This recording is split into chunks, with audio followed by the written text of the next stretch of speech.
lehvitage.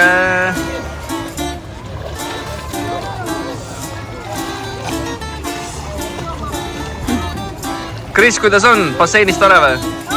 On basseinis tore või? Jah. Kas hotell on normaalne? Jah. Tee trikki? Ei, vaata, et sa ei kuku ainult. Lihtsalt hüppa lihtsalt vette.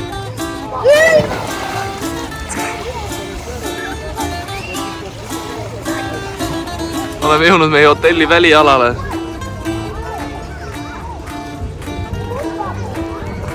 Üks natuke suurem bassein. Seal taga on natuke väiksem lastebassein. Saab karastust küll. Midagi väga erilist ei ole. Aga lastele tundub meeldivat. Mulle ka. Koita!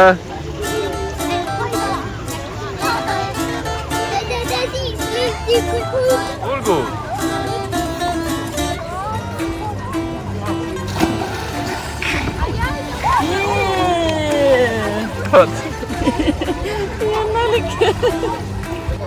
No nii, poisid, kas te, oodake, kas teeme nüüd ühe sünkroonhüppe niimoodi, et hüppate, ma loen 1, 2, 3 ja teie hüppate korraga vette. Olete valmis? 1, 2, 3! Ja niimoodi meie esimene päev õhtusse jõudiski. Kes magas, kes harjutas vette hüppeid. Kätte on jõudnud 1. september. Pärast hommikusööki tulime tutvuma hotelli rannaalaga. Vesi on mõnusalt rahulik ja mitte liiga palav. Tänane plaan on rahulikult tutvuda hotellieluga ja õhtul minna piiluma Budva linna, kui jaksu on.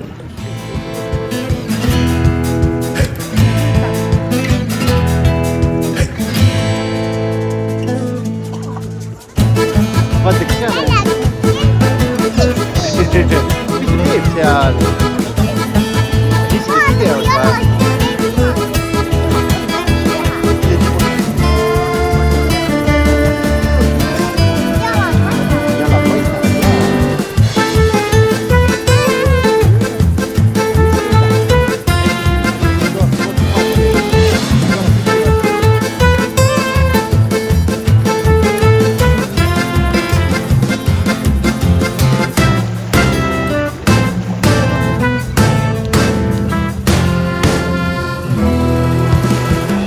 Õhtu käes ja tulime autoga paar kilomeetrit hotellist eemale Budva linna. Nii kaua kui naised turu peal shoppasid, läksin poistega mänguväljakuga tutvuma. Budvas elab umbes 20 000 inimest ning juttude järgi on linnal vanust umbes 2500 aastat, mis teeb sellest ühe vanima asustatud linna Aadria mere ääres.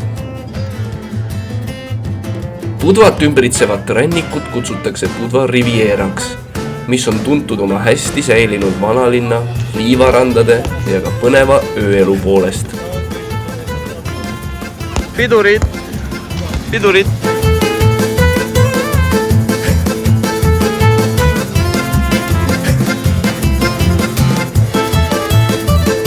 Täitsa omaette teemaks on siinsed kassid. Neid on kõikjal ja väga palju. Siin peetakse kasse hea õnne sümboliks ja loomulikult aitavad võidelda ka igasugu närilistega. Kotori linnas asub isegi eraldi kasside muuseum. Inimesed peavad kasse lemmikloomadena ja lasevad neil vabalt väljaspool kodu ringi luusida. Aga eks kindlasti on ka neid kodutuid tegelasi Ohtrest.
Jalutame mööda Budva promenaadi, kuniks jõuame vanalinna müürideni. Õhtu on käes ja hakkab hämaraks minema. Rahvast on väljas palju.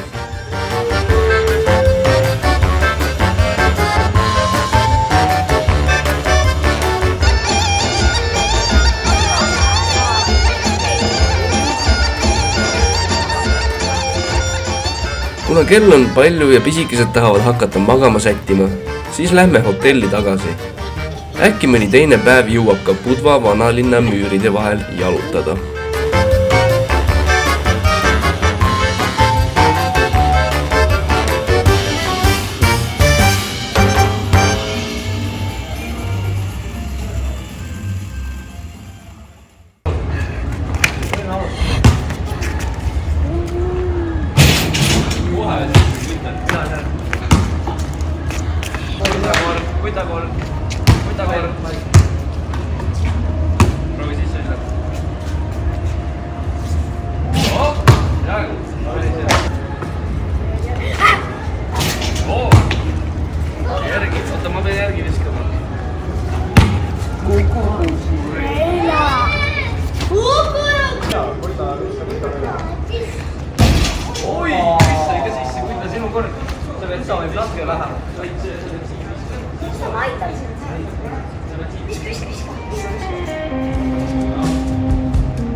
Teise septembri hommik ning tänane plaan on minna Kondliga Kotori linna lähedalt Lovtseni mägedesse.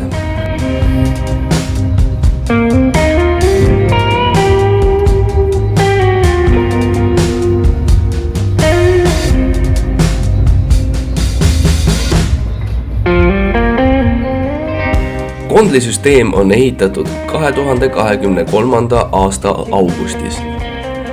Sõit ise 3,9 kilomeetrit pikk ning kõrgus kasvab selle ajaga 1316 meetrit.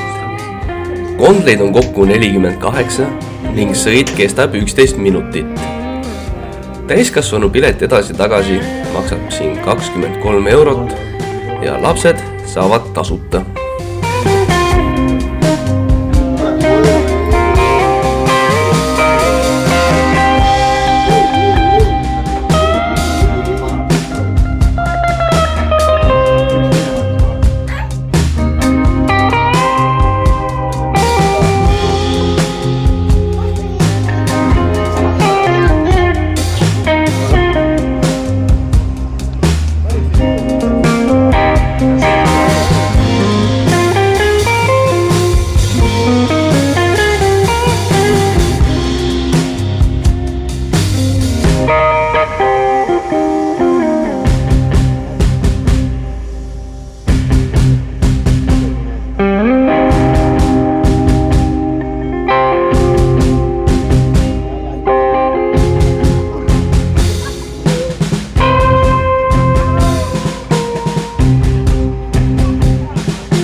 Sõidame ülesse. Sõidab mäest üles, oi. Ägev. Ära karda ainult, eks? Isi pidurdab.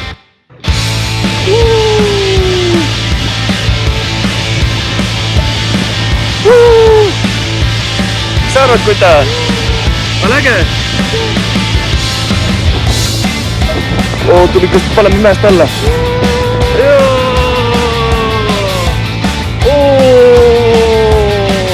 Kurvid tulevad!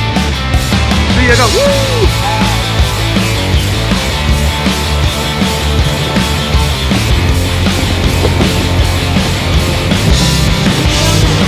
Lepitage teistele!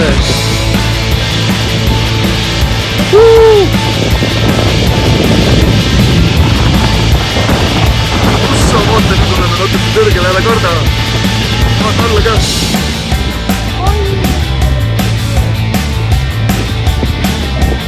Tere, Kris!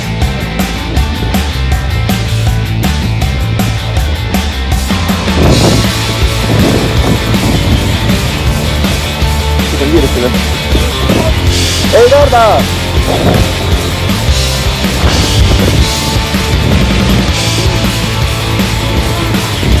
On lähe. Oota nüüd. Osso!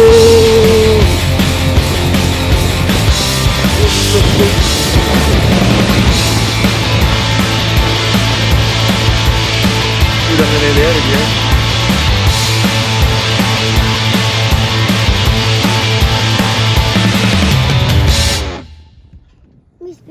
Üleval mäe otsas leidsime sellise raudtee. Üks sõit maksab 8 eurot ning lõbu on laialt nii suurtel kui ka väikestel. Vaated on siit võimsad nii Aadria merele, Tivati lennujaamale kui ka Kotori linnale. Siia mäe otsa on ehitatud veelgi igasuguseid atraktsioone. Lastele on tehtud mänguväljak, 2 erinevat restorani, suveniiripood ja lisaks saab rentida ka elektrirattaid. Jõudsime seltskonnaga kokkuleppele, et mina, Triin, Günter ja Toomas läheme rattatiirule ning teised sõidavad kondliga alla tagasi ja lähevad Kotori linna ekskursioonile.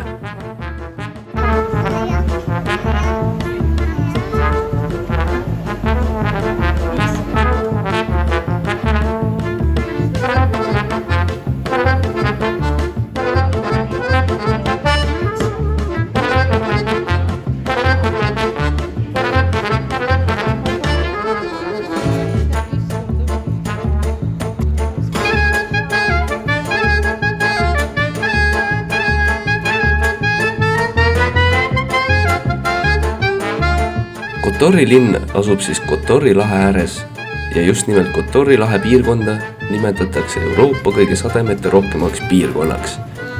Huvitav, kas pole? Siin linnas elab umbes 14 000 inimest ning on turistide seas üks popimaid paiku Montenegros. Kotoril on pikk ja rikkalik ajalugu, mis kajastub ka ilusas arhitektuuris. Kassid on saanud Kotori linna sümboliks. Siin on mitmeid kasside poode, kus müüakse ka suveniire ja kasside muuseum ning lisaks ka eraldi kasside väljak. Rentisime siit elektrirattad 30 euri 3 tundi ja nüüd sõidame kõrgele mäe otsa mausoleumi vaatama. Elektrirattaga pole viga muidugi. Günter, Toomas ja Triin on mul selja taga. Meie võtsime 4 ette rattasõidu Njegoši mausoleumini. Väntame sinna umbes 8 kilomeetrit ning lõpuks jõuame 1660 meetri kõrgusele merepinnast. Ära seisma jää mu ees. Elektrirattaga on muidugi lõbus mäest üles sõita ja mahtiga vaateid nautida. Aga mõtle, kuidas alla tulek. Alla tulek on mõnus, jah?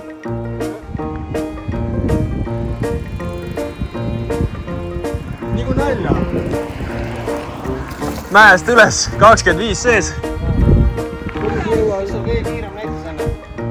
Äkki oli 58. Vaatame selle mäe otsas. Vaatasin, et nii kiirst hakkab tulema. Võtsin loo maha, kus Triin jääb. Mõtlesin ka, et kui midagi läheb valesti, siis paned uppe kuhugi.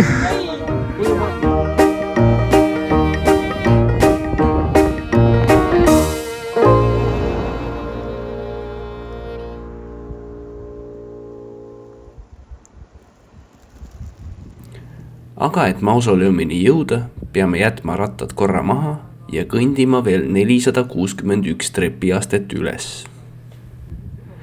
Njegoši mausoleum oli esialgselt ehitatud aastal 1845. Pärast seda aga on siit mitmel korral kõvad sõjad üle käinud ja seda paika maatasa tehtud. Tänapäevane variant, mida näeme ka meie, on ehitatud siis aastal 1974. Siia saab sõita ka autoga ja tee paistab üsna viisakas. Jah.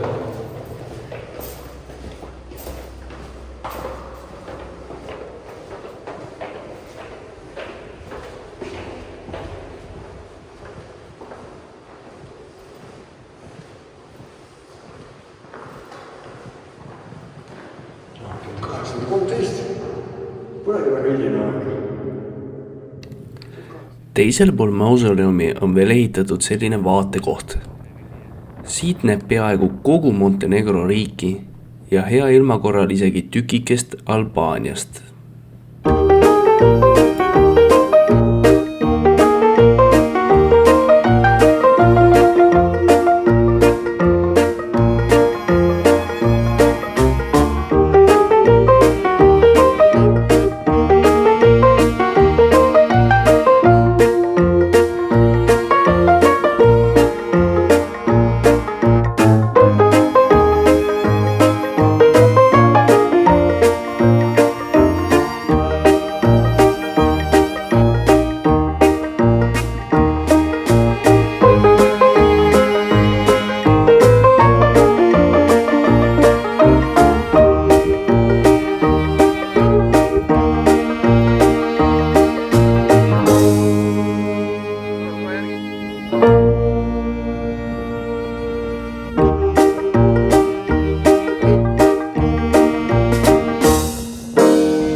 Tulite sealt poolt siis ja siis kuidas ta siin otsas ringi käib? Ruleerimisrada tagasi pole? Võib-olla tuli siit poolt ka, siis siin pool on ka kaljud ja. Ma arvan, et siin poolt. Vist jah? Siis seal pool oli ka meri ja. Ja pigem me tulime sealt poolt. Rattatripp tehtud, sõidame aga Kondliga tagasi mäest alla ja siis otsime omale takso ja läheme hotelli juurde tagasi. Ning enne kui tuppa jõuame astuda, tulevad ka meie reisukaaslased tagasi. Milline ajastus? Ei, mä viin parklasse ära.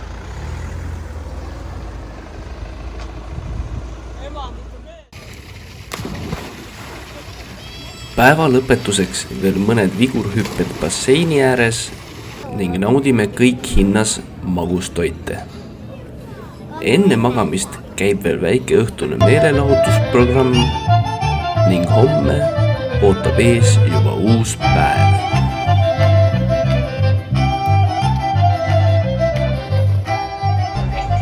Kris, kus me tulime? Ma ei tea. Kuhu me lähme? Ei tea.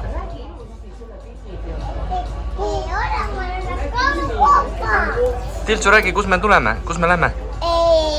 Karukoopasse. Karukoopasse lähme või? Jaa. Kas me lähme mingi rongiga sinna? Jaa. Peetrikesega. Peetrikesega, jah. Kas on hea jäätis? Vaid jagu saab